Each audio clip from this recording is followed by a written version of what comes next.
Guys, আজকে আমি আপনাদের মাঝে এমন একটা ঘটনা শেয়ার করব যেটি শুনলে আপনাদের গায়ের লোম দাঁড়িয়ে পড়বে। তাছাড়া বলে দিচ্ছি, এই ভিডিওটি কিন্তু খুবই ভয়ঙ্কর এবং ভুতুড়ে হতে চলেছে। সো আপনারা যারা ভীত প্রকৃতির এবং হার্টের রোগী রয়েছেন তারা কিন্তু আজকের ভিডিওটি স্কিপ করে যেতে পারেন, কারণ আজকের ভিডিওটি যারা কিনা খুব সাহসী এবং ভুতুড়ে গল্প পছন্দ করেন তাদের জন্য। সো তাহলে বেশি দেরি না করে আজকের ভিডিওটি শুরু করা যাক।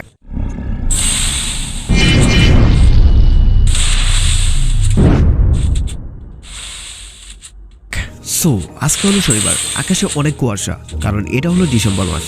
এই সময় কুয়াশায় বেশি থাকে, কারণ এটা হলো শীতকাল। শীতকালে কুয়াশা অনেক বেশি থাকে। আকাশের দিকে তাকালে তো সূর্য দেখাই যায় না। বেলা 2টা বা 2:30টার সময় হালকা একটু রোদের মুখ দেখা যায়, তাও আবার বিকাল 3টা-4টার সময় সন্ধ্যা নেমে আসে। আর এভাবে ঘরে বসে থাকতে থাকতে আমাদের দিন কেটে যায়, কিন্তু কোনো কিছু আর ভাল লাগে না। আর এদিকে অল্প কয়েকদিন আগে আমাদের পরীক্ষা শেষ হলো, আমাদের স্কুলও বন্ধ।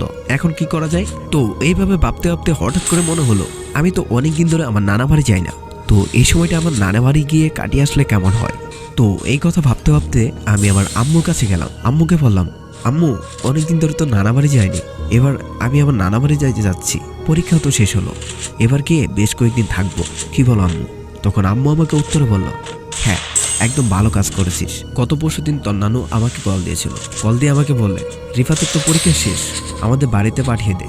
অনেকদিন হলো রিফাতকে দেখি না, আর কেমন জানি খালি খালি লাগে বাড়িতে। রিফাতকে আমাদের বাড়িতে পাঠিয়ে দে। তখন আমি বলছি, দেখি রিফাতকে আগে বলে দেখি রিফাত যাইতে চায় কি চায় না। তো এরপর আম্মু আমাকে বলে, এখন যদি তুই তোর নানু বাড়িতে যাস তাহলে তোর নানু অনেক খুশি হবে এবং তোর ভালো কিছু সময় কাটবে, তাহলে বেশি দেরি না করে কালকে চলে যা। তো তারপর আম্মুর কথা শুনে বেশ খুশি হলাম এবং পরের দিন সকালে আমি আমার নানুর বাড়ি যাওয়ার জন্য রেডি হতে শুরু করলাম। আর আমাদের বাড়ি থেকে আমাদের নানুর বাড়ি মোটামুটি বেশ দূরত্ব, তাই নানু বাড়ি যেতে আমাদের মোটামুটি প্রায় 5 থেকে 6 ঘন্টা সময় লাগে। তো তারপর আমি আমার বাড়ি থেকে আমার নানু বাড়ি যাওয়ার জন্য রওনা দিই। আর এখন বাজে প্রায় 12টা, তার মানে আমরা সন্ধ্যা 5টা বা 6টার ভিতরে আমাদের নানুর বাড়ি গিয়ে পৌঁছে যাব। আর আমি কিন্তু আগেই বলে দিয়েছি, এটা হলো ডিসেম্বর মাস, আর এই সময় বিকাল 5:30টায় কিন্তু আমাদের মাগরিবের আজানটা দিয়ে দেয়। তার মানে এটা হলো আমাদের নানু বাড়ি গিয়ে পৌঁছতে মোটামুটি রাতই হয়ে যাবে। তো সবকিছু ভালোই ছিল। আমি বাসে করে যাচ্ছিলাম, আর অলরেডি আমি 2 ঘন্টার পথ অতিক্রম করে ফেলছি, মানে এটা হলো এখন দুপুর 2টা বাজে। তো তারপর আমি বাসের ভিতর থেকে দুপুরের খাবার হিসেবে বাইরের খোলা খাবারই খেয়ে নিলাম। তো তারপর বাসের ভিতরে এত বড় লং জার্নি ভাল লাগতেছিল না। তারপর ভাবলাম ফোনটা বের করে ফোনে কিছু একটা ফেসবুকে দেখি। আর যে আমি ফেসবুকে ঢুকার পর শুধু দেখি আর্জেন্টিনা আর ব্রাজিলের তর্কাতর্কি ভিডিও।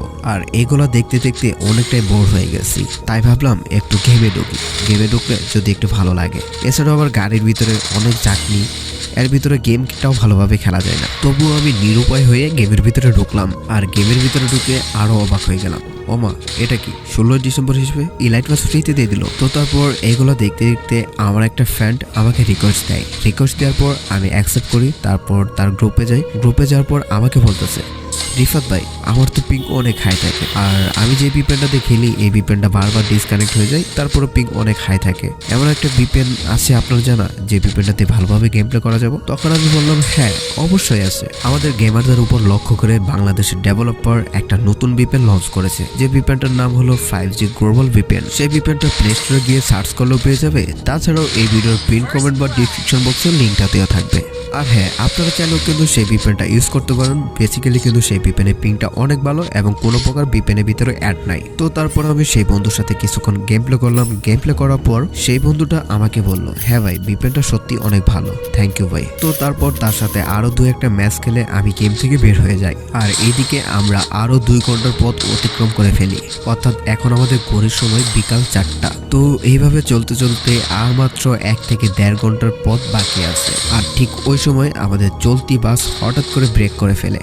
আর আমরা সবাই তো অবাক, কেন হঠাৎ করে বাস এভাবে ব্রেক করলো। তো তারপর বাসের হেল্পার এসে আমাদের সবাইকে বলতেছে, আপনাদের সবাইকে নামতে হবে, বাসের সমস্যা হয়েছে, এখন বাস ঠিক করতে হবে, আর তারপরেই আপনারা যেতে পারবেন। আর যাদের বাড়ি কাছে রয়েছে তারা এখন আপনারা অটো বা রিক্সা ধরে যেতে পারেন, কারণ বাস ঠিক করতে মোটামুটি অনেকটাই দেরি হবে, প্রায় 1 থেকে 2 ঘন্টার মতো। তো তারপর আমি মনে মনে ভাবলাম, আমার তো বেশি তাড়া নেই, আমি 2 ঘন্টা নয় ওয়েট করি, আর এই 2 ঘন্টা আমি বাইরে গিয়ে হালকা কিছু ঘুরে ফিরে আসি। তো এই ভেবে আমি সেখানে ওয়েট করলাম। এছাড়াও কিন্তু আরো অনেকে কিন্তু বাসে ওয়েট করছে, শুধুমাত্র আমি না।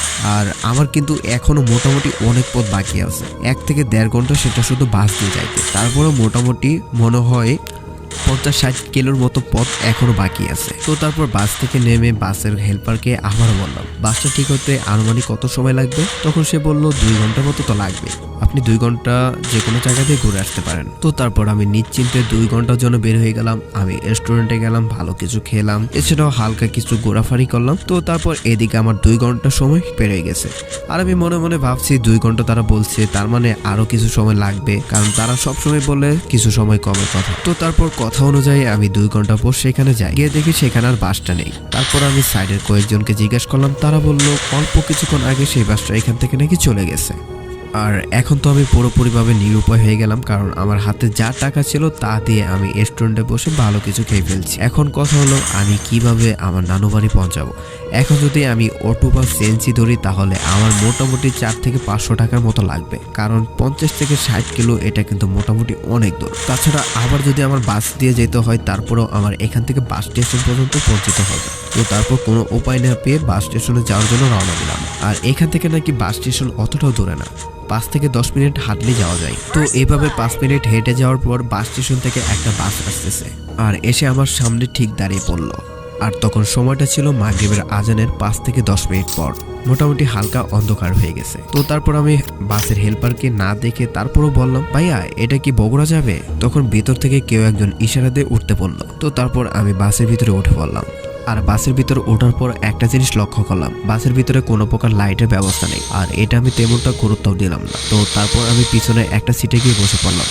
আর একটা জিনিস দেখে খুব অবাক হলাম, একটা বাসের ভিতরে এতগুলো প্যাসেঞ্জার থাকার পরেও তেমন কোনো শব্দ নেই, একদম নিস্তব্ধ। তো এয়ারপোর্ট থেকে আমার সাথে এমন একটা ঘটনা ঘটতে শুরু করে যার জন্য আমি মোটেও প্রস্তুতি ছিলাম না। আর শুরুর দিকে সবকিছু আমি এড়িয়ে চলতেছিলাম, এগুলো সবকিছু আমি স্বাভাবিকভাবে মেনে নিয়েছিলাম। আর আমি মনে মনে ভাবছিলাম হয়তো এরা সবাই ঘুমাচ্ছে, কারণ হয়তো এই বাসটা অনেক দূরে থেকে আসছে আর প্যাসেঞ্জাররা সবাই ঘুমিয়ে পড়ছে। কিন্তু না, আমার ভাবনাটা পুরোপুরিভাবে ভুল ছিল। কিছুক্ষণ পর মনে হচ্ছে বাসের ভিতরে কোনো একটা গন্ডগোল আছে। বাসের ভিতরে মনে হচ্ছে কেমন জানি গ্যাংরানোর শব্দ, আর এত পরিমাণ শব্দ হচ্ছিল যেন কয়েকটা জানোয়ার মিলে গ্যাংরাইতেছে। শুরুর দিকে আমি ভাবছিলাম সবাই ঘুমিয়ে গিয়ে নাক ডাকতেছে। আর ঠিক ওই সময় নানু আমাকে কল দে বলে, কিরে রিফাত, কোন পর্যন্ত আসছিস? বাস তো অলরেডি এসে পড়ছে, তুই এখনো আসিস না কেন? তখন আমি নানুকে বললাম, আমি তো নানু বাস মিস করে ফেলছি, পরবর্তী বাসে আসতেছি। তখন নানু আমাকে বলতেছে, আমাদের এইখানে আসার জন্য তো এই বাসটাই আছে, এছাড়া তো আর পরবর্তীতে কোনো বাস নেই, তুই কোন বাসে উঠেছিস? তখন আমি বললাম, নানু আমি তো ঠিক বাসে উঠেছি, আমি ওদেরকে বলছি যে বগুড়া যাবে কিনা। ওরা বলল হ্যাঁ যাবে, তারপরে তো আমি উঠলাম। তখন নানু আমাকে বলল, তুই ভুল বাসে উঠেছিস, এখানে একটা বাসই আসে, এছাড়া আর কোনো বাস আসে না, তুই অক্ষণ ওই বাস থেকে নেমে পড়। তো তারপর আমি নানুকে বললাম, তুমি 1 মিনিট ওয়েট করো, আমি সাইডের একটা প্যাসেঞ্জারের কাছ থেকে শুনি এটা কি বগুড়া যাবে কিনা। তখন নানু বললো আচ্ছা ঠিক আছে শোন। তখন আমি সাইডের প্যাসেঞ্জারকে যে ডাক দেওয়ার পর আমি তো পুরাই অবাক হয়ে যাই, আর আমার হাত থেকে ফোনটা সেখানেই পড়ে যায় সেটা দেখার পর। কারণ গাইস আমি সেটা দেখার জন্য মোটেও প্রস্তুতি ছিলাম না। যে আমি সেই প্যাসেঞ্জারকে ডাক দিয়ে দেখি তার মুখ পুরোটাই রক্তে ভরা, আর ডাক দিয়ে মাত্র চোখ বড় করে আমার দিকে তাকিয়ে রয়েছে। আমি দেখে তো খুব ভয় পেয়ে গেলাম। তো তারপর আমি ভয় পেয়ে আরেকটা যাত্রীকে বললাম, দেখেন না ইনার যেন কি হয়ে গেছে। তারপর অন্য যাত্রীরা যে আমার দিকে তাকায় আমি তো পুরাই ঝটকা খেয়ে গেলাম, কারণ দেখি সেই ব্যক্তির গাঁটটা পুরাই ভাঙ্গা। আর এইগুলো দেখে আমার তো পুরোপুরিভাবে অবস্থা শেষ, মনে হচ্ছে প্যান্টের ভিতরে হিসু করে ফেলবো। ঠিক ওই সময় আমি কোনো উপায় না পেয়ে বাসের হেল্পার এবং ড্রাইভারকে ডাকতে শুরু করলাম, দেখেন আপনার বাসের সকল যাত্রী কি যেন হয়ে গেছে, প্লিজ বাসটা থামান, আমি নামবো। তারপর যেই আমি বাসের হেল্পারের দিকে তাকানোর পর তো আমি পুরোপুরি অবাক হয়ে গেছি, কারণ দেখি বাসের হেল্পারের মাথার ভিতরে কি যেন একটা লোহার রড ঢুকে গেছে, আর ঘাড়ের ভিতরে যেমন মনে হচ্ছে কাঠটা কেটে প্রায় 2 ভাগ হয়ে আছে। আর এটা দেখে তো আমি পুরোপুরি ভাবে অবাক হয়ে গেলাম, তার মানে কি আমি ভূতেদের বাসে উঠে গেলাম। আর এইগুলো তো সব কয়টাই মনে হচ্ছে মানুষের আত্মা। তো তারপর আমি দৌড়িয়ে ড্রাইভারের কাছে গেলাম। ড্রাইভারের কাছে গিয়ে আমি তো পুরোপুরি ভাবে আরো অবাক হয়ে গেলাম, কারণ ড্রাইভারের মাথায় ছিল না, তার মাথাটা তার প্রায়ের কাছে পড়ে রয়েছে। আর এটা দেখার পর আমি তো পুরোপুরি ভাবে শেষ, মনে হচ্ছে আমি আর এখান থেকে বেঁচে ফিরতে পারবো না, কারণ আমি ভুল করে বাসে উঠে পড়েছি, সেটা আবার ভূতেদের বাস। আর যখন আমি বুঝতে পেরেছি এটা ভূতেদের বাস, তখন প্রত্যেকটা আত্মা এবং প্রত্যেকটা ভূত আমার দিকে আসতে শুরু করে। আর এটা দেখার পর যে কোনো মানুষ অজ্ঞান হতে বাধ্য হয়, আর মনে হচ্ছে তারা এসে আমার গলাটা চিপে ধরবে। আর এই অবস্থায় তো আমি আস্তে আস্তে সাথে পিছাতে শুরু করি আর প্রত্যেকটা সিট থেকে প্রত্যেকটা আত্মা আমার দিকে আসতে শুরু করে। আর এটা দেখার পর তো আমি পুরোপুরি শেষ, কারণ মনে হচ্ছে আমি এই বুঝে মরে যাব। আর সত্যি কথা, সেটা যদি কোনো হার্টের রোগীর সাথে ঘটতো তাহলে সেখানে সে হার্ট অ্যাটাক করে মরে যেত। আর আমি তো এমন অবস্থা, আমি সেখানে আর কোনোভাবে কোলাতে পারতেছিলাম না। তো তারপর আমি সেখানে অজ্ঞান হয়ে যাই। আর পরের দিন সকালে আমি দেখতে পাই আমি আমার নানু বাড়িতে পড়ে আছি, আমার নানু বাড়িতে বিছানায় শুয়ে আছি। তো তারপর আমি বললাম আমি এখানে কিভাবে আসলাম। তখন নানু ভাই আমাকে বলল আমাকে নাকি দুইজন মানুষ বগুড়া বাস স্টেশনের সামনে পড়ে থাকতে দেখেছে। তো তারপর আমরা গিয়ে তোকে সেখান থেকে নিয়ে আসি। আর তারপর নানু আমাকে বলে তোর সাথে কি কি হয়েছিল সবকিছু খুলে বলতো। তখন আমি সবকিছু আমার নানুকে এবং সবাইকে বলি। তখন তারা বললো সেই বাসটা নাকি আজকে থেকে 5 বছর আগে অ্যাক্সিডেন্ট করেছিল। আর সেই বাসটা নাকি বগুড়া আসার পথে একটা ট্রাকের সাথে অ্যাক্সিডেন্ট করে। আর অ্যাক্সিডেন্ট করে নাকি সেখানে অনেকগুলো যাত্রী মারা যায়, তার সাথে নাকি বাসের হেল্পার এবং ড্রাইভারও মারা যায়। আর যে ট্রাকের সাথে অ্যাক্সিডেন্ট করেছিল সেই ট্রাকের ভিতরে ছিল নাকি রড, টিন এবং কিছু লোহার জিনিসগুলো। আর যেগুলোর কারণে সেই ড্রাইভারের নাকি টিন দিয়ে কালারটা একদম আলাদা হয়ে যায়। মাথাটা 2 ভাগ হয়ে যায় অ্যাক্সিডেন্টের মাধ্যমে, এবং সেই হেল্পারের মাথার ভিতরে একটা রড ঢুকে যায় এবং প্রত্যেকটা যাত্রী নাকি মোটামুটি আঘাত পায়। এবং সেখানে নাকি অনেকটা বড় একটা দুর্ঘটনা ঘটেছিল। আর সেটা নাকি মাঝে মাঝে অনেকেই দেখতে পারে এই রাস্তা দিয়ে চলাচল করে। আর আমি নাকি সেই বাসের ভিতরে উঠে গেছিলাম। আর সবাই আমাকে বলে তোমার ভাগ্যটা অনেক ভালো ছিল, সেই কারণে তুমি সেইখান থেকে বেঁচে আসতে পেরেছো। আর হ্যাঁ, তোমরা যারা যারা এই পর্যন্ত ভিডিওটি দেখেছো তারা অবশ্যই কমেন্ট বক্সে লিখে যাবে কন্টিনিউ, তাহলে আমি বুঝতে পারবো কে কে তোমরা ভিডিওটা সম্পূর্ণ দেখেছো। আর হ্যাঁ, গত ভিডিওতে একটা গিভওয়ে ছিল, সেই গিভওয়ের ফলাফলটা আগামী ভিডিওতে দেওয়া হবে। সো তোমরা যারা যারা এখনো গিভওয়েতে অংশগ্রহণ করো নাই, এখনো গিয়ে অংশগ্রহণ করে ফেলো। সো এই ছিল আজকের ভিডিও। আশা করি ভিডিওটা ভালো লাগছে। আর যদি ভিডিওটি ভালো লেগে থাকে অবশ্যই ভিডিওটিতে একটি লাইক করবেন এবং চ্যানেলটিতে নতুন হলে চ্যানেলটি সাবস্ক্রাইব করে পাশে থাকা অল নোটিফিকেশন বাটনটি অন করে দেন, যাতে করে এরকম নতুন নতুন ভূতের গল্প সবার আগে পেয়ে যান।